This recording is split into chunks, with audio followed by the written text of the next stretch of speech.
Welcome back students. This is Shreya Rai. Welcomes you all in the helping hand. आज की जो हमारी video है इसका टॉपिक है strength of acid and base, यानी कि हम एसिड और बेस की स्ट्रेंथ के बारे में आज की वीडियो में पढ़ेंगे। ये जो टॉपिक है ये एसिड एंड बेस चैप्टर से लिया गया है, जो नॉर्मली ये बताता है कि कोई भी जो एसिड होता है या कोई भी जो बेस होता है उनकी इंटेंसिटी क्या होती है। ठीक है, स्ट्रेंथ से यहाँ मतलब है इंटेंसिटी। तो आप लोग यहाँ पे देखो, मैं फर्स्ट ऑफ ऑल हम एसिड के बारे में बात करेंगे, then we will talk about bases. मैंने यहाँ लिया हुआ है स्ट्रॉन्ग एसिड और वीक एसिड। दो एसिड को on the basis of their strength दो पार्ट्स में क्लासीफाई किया गया है। पहला है स्ट्रॉन्ग एसिड और दूसरा है हमारा वीक एसिड। तो स्ट्रॉन्ग एसिड क्या होता है? Strong acids which shows complete dissociation. Okay, so strong acids which shows complete dissociation and weak acid which does not shows complete dissociation. यानी स्ट्रॉन्ग एसिड में पूरे तरीके से डिसोसिएशन होता है और वहीं वीक एसिड में डिसोसिएशन कंप्लीट नहीं होता है। अब what do I mean by the complete dissociation and incomplete dissociation? आप लोगों के मन में ये क्वेश्चन आएगा। सो कंप्लीट डिसोसिएशन का मतलब है कि जितने मॉलिक्यूल्स हमने लिए हुए हैं किसी एसिड के अंदर, फॉर एग्ज़ाम्पल हम सभी लोगों को पता है कि एक मोल, अगर हम एक मोल की बात करते हैं तो 1 मोल के अंदर कितना मॉलिक्यूल होता है किसी भी पर्टिकुलर कंपाउंड का, क्योंकि हम यहाँ एसिड की बात कर रहे हैं। तो for example we have taken 1 mole of particular acid, हमने कोई भी एसिड 1 मोल में लिया है, तो उस 1 मोल के अंदर कितना मॉलिक्यूल्स होंगे उस पर्टिकुलर एसिड के? 6.022 इंटू 10 की पावर 23 मॉलिक्यूल,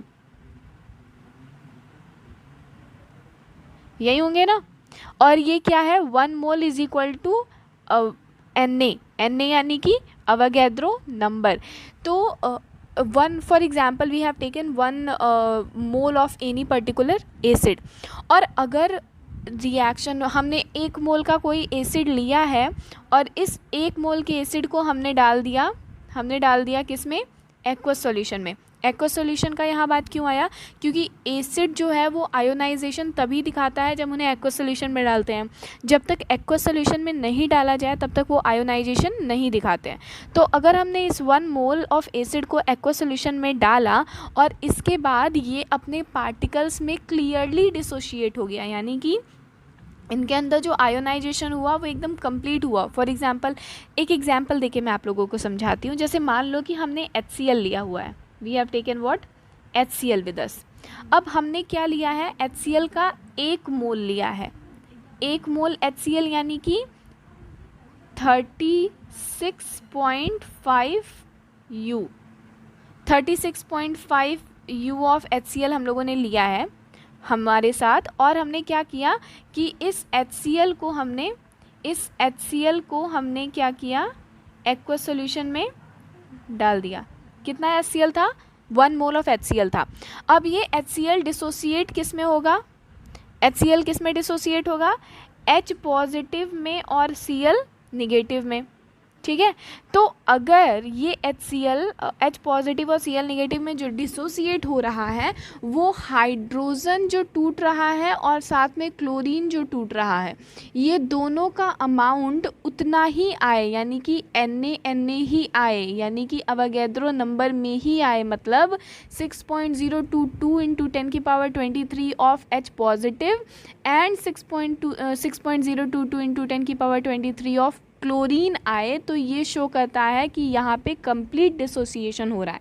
यानी कि हमारा रिएक्टेंट में जितना अमाउंट ऑफ हमारा मॉलिक्यूल था 6.022 इंटू 10 की पावर 23, उतना ही का डिसोसिएशन हाइड्रोजन में भी हो रहा है और क्लोरीन में भी हो रहा है। यानी यही डिसोसिएशन एक कंप्लीट डिसोसिएशन दिखाता है। सो कंप्लीट डिसोसिएशन दिखाने वाले जो भी हमारे एसिड्स होते हैं वो क्या होते हैं? स्ट्रॉन्ग एसिड की कैटेगरी में आते हैं। ठीक है, स्ट्रॉन्ग एसिड जैसे फॉर एग्जांपल हमारा हाइड्रोक्लोरिक एसिड हो गया, हमारा सल्फ्यूरिक एसिड हो गया, नाइट्रिक एसिड हो गया, ठीक है, फॉस्फोरिक एसिड हो गया। ऐसे जो एसिड्स होते हैं they are known as strong acid. अब रीज़न क्या है, because they shows complete dissociation. इनके जो रिएक्टेंट होते हैं वो प्रोडक्ट में जाने के बाद पूरे तरीके से कम्प्लीटली डिसोसिएट हो जाते हैं, कंप्लीट डिसोसिएशन ये शो करते हैं। समझ में आया बात। अब हम बात करते हैं वीक एसिड्स की, यानी कि which does not shows complete dissociation. Which does not shows complete dissociation का मतलब है कि अगर हमने 1 मोल ऑफ कोई वीक एसिड लिया हुआ है, for example we have taken ethanoic acid with us CH3COOH, for example we have taken 1 mole of CH3COOH। तो अगर 1 मोल ऑफ हमने 1 मोल ऑफ HCl लिया था, तो उसके अंदर कितना मॉलिक्यूल ऑफ HCl था, 6.022 into 10⁻23 molecules of HCl। Same वही चीज़ यहाँ पे भी होगा। हमने 1 मोल ऑफ इथेनोइक एसिड लिया है, तो इसका मतलब है कि 1 mole of ethanoic acid contain 6.022 into 10⁻23 molecules of ethanoic acid. अब यहाँ ये जो डिसोसिएशन दिखाता है, यहाँ क्या होता है, ऑक्सीजन और हाइड्रोजन, यहाँ ये जो डिसोसिएशन हो रहा है, यहाँ कंप्लीट डिसोसिएशन नहीं होता है। यहाँ ये डिसोसिएट होगा CH3COO निगेटिव में और H पॉजिटिव में। ये ऐसे डिसोसिएट होगा, ठीक है। लेकिन यहाँ पे कंप्लीट डिसोसिएशन नहीं हो रहा है। कंप्लीट डिसोसिएशन का मतलब हो रहा है कि यहाँ पे मान लो कि 80% मॉलिक्यूल्स जो हैं CH3COOH के, वही इस तरीके से डिसोसिएट हो रहे हैं। बाकी के जो 20% मॉलिक्यूल्स हैं वो डिसोसिएट नहीं हो रहे हैं। So because 20% molecules H positive ion में डिसोसिएट नहीं हो रहे हैं, दैट इज़ वाई ये जो एसिड है ये कंप्लीट डिसोसिएशन नहीं शो कर रहा है, और इस वजह से ये है वीक एसिड। अब आप सभी लोगों के मन में ये क्वेश्चन आ रहा होगा कि ये कंप्लीट डिसोसिएशन शो क्यों नहीं करता है। ये मतलब अगर HCl पूरी तरीके से टूट सकता था, तो यहाँ इथेनोइक एसिड पूरे तरीके से क्यों नहीं टूट रहा है, या फिर कोई वीक एसिड पूरे तरीके से क्यों नहीं टूटता है।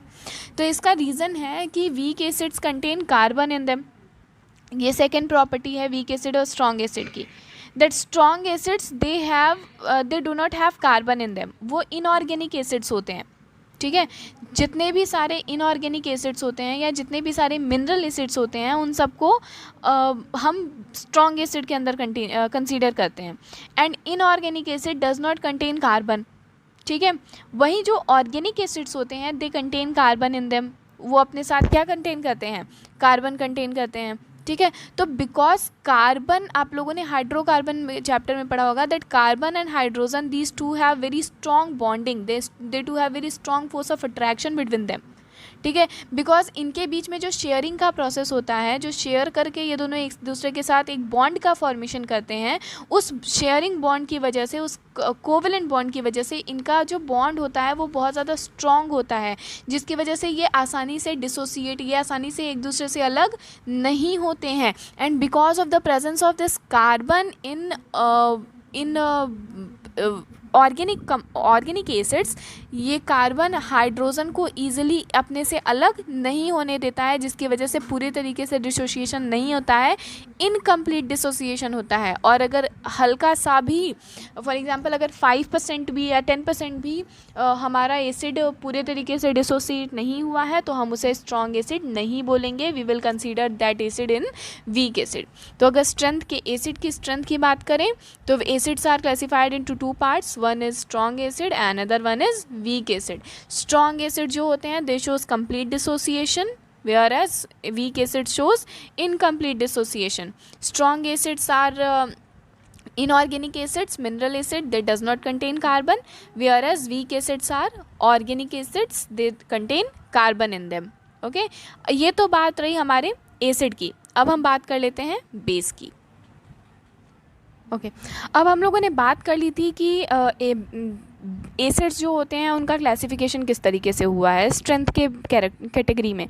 अब अगर हम बेस की बात करें, तो बेसिस को भी सेम एज एसिड्स, इन्हें भी 2 पार्ट्स में क्लासीफाई किया गया है, one is the strong base and the one is the weak base. यहाँ भी बात डिसोसिएशन की आ जाती है।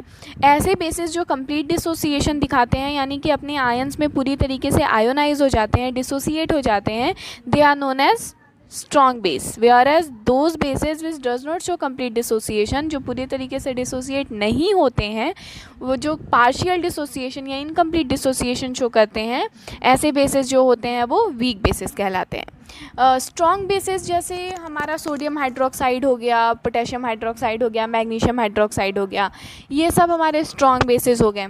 ठीक है, वीक बेसिस कंप्लीट डिसोसिएशन नहीं शो करते हैं, यानी जैसे आप लोगों ने एसिड में देखा था वो कुछ 10-20% डिसोसिएशन नहीं शो कर रहा था, सेम उसी तरीके से वीक बेसिस भी पूरा कंप्लीट डिसोसिएशन शो नहीं करते हैं।